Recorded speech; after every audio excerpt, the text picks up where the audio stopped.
Magandang araw po, welcome po sa aking channel, Nov9 TV.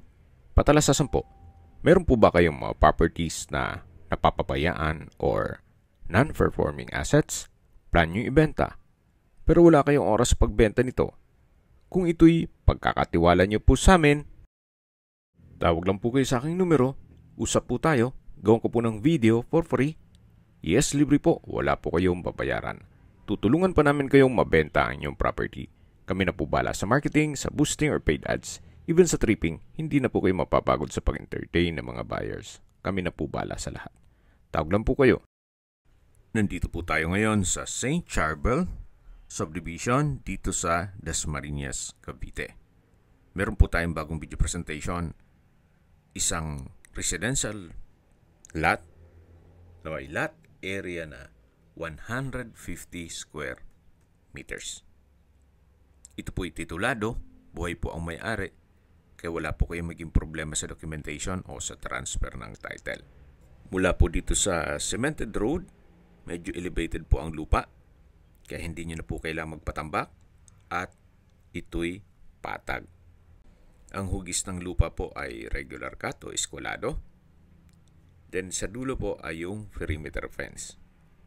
Ibang area naman po yan, hindi yan sakop ng subdivision.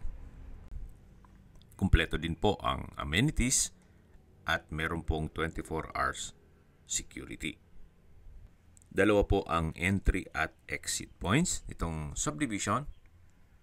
Ang main gate po ay located sa Governor's Drive at yung second gate naman ay may access road papunta sa Island Park all the way to Villar City. Ganun po kaganda ang lokasyon nitong property. Sa distance, location at travel time portion na po tayo. Mula po sa SM Dasmariñas at Robinsons Mall, pati po sa Asian Medic Hospital, ang distance is 2.1 kilometers at ang travel time is 7 minutes. At yan po yung lagi kong binabanggit sa inyo na dapat nyo i-consider sa paghanap ng property, yung meron po malapit na hospital. Hindi ko naman po sinasabing sakitin kayo.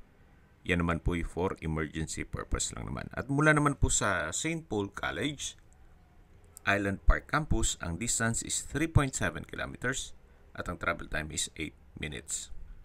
Mula naman po sa De La Salle University at Emilio Aguinaldo College, Dasmariñas Campus, ang distance 6 kilometers at ang travel time is 15 minutes at malapit na rin po doon ang Kadiwa Public Market. At mula naman po sa Manila o sa airport, ang distance is 49.9 kilometers at ang travel time is 1 hour and 10 minutes. Okay, sa presyo na po tayo. Binibenta po ito ni owner sa halagang 8,000 pesos per square meter net. Ibig pong sabihin, si buyer na po ang sasagot sa lahat ng taxes at expenses with regard to documentation.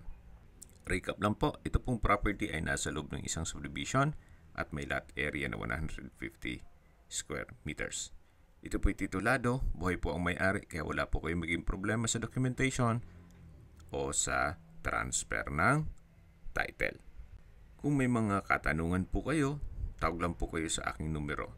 At sa mga kababayan naman natin nasa ibang bansa, meron po akong WhatsApp, Viber at Telegram. Same number lang po, 0917-316-3399.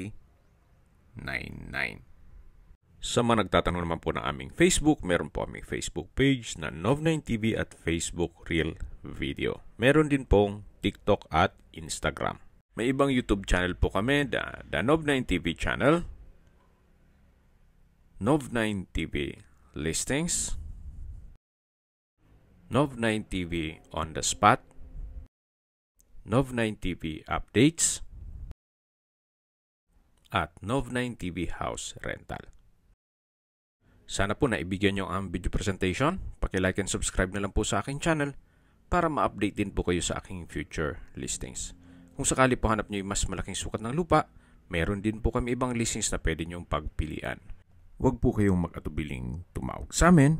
Then, let us know your budget para malaman namin kung anong property pwede naming ilog sa inyo. Sa lahat pong viewers, subscriber at nagtiwala po sa amin, salamat po sa suporta. Ingat po kayo lagi at yung pamilya. Maraming salamat po.